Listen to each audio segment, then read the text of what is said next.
حضرت علی رضی اللہ عنہ نے فرمایا، اگر کوئی تم کو صرف اپنی ضرورت کے وقت یاد کرتا ہے تو پریشان مت ہونا، بلکہ فخر کرنا کہ اس کو اندھیروں میں روشنی کی ضرورت ہے اور وہ تم ہو۔ انسان کی ذہنیت بھی عجیب ہے، بیماری کے خوف سے کھانا تو چھوڑ سکتا ہے لیکن دوزخ کے خوف سے گناہ نہیں۔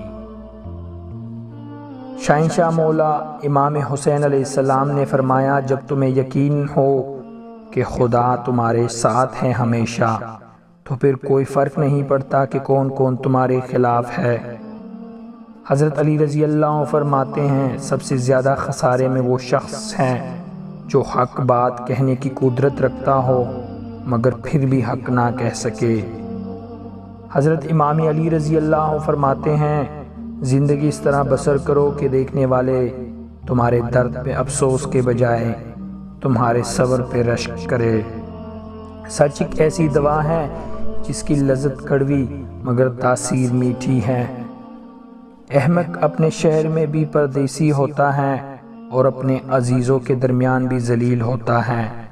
جتنی بھی بڑی مشکل کیوں نہ ہو، جتنا بھی بڑا امتحان کیوں نہ ہو، گھر سے نکلتے وقت ایک روٹی کا نوالا نمک کے ساتھ کھا کے نکلو، ایسا ممکن ہی نہیں کہ گھر مایوس ہو کے لوٹو۔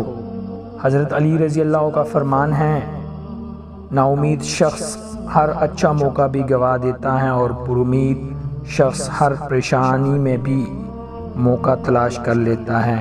حضرت علی رضی اللہ عنہ کا فرمان ہے، اس شخص کو دوست مت بناؤ جو کسی محفل میں آپ کو شرمندہ کرے، چاہے وہ مذاق میں ہی کیوں نہ ہو۔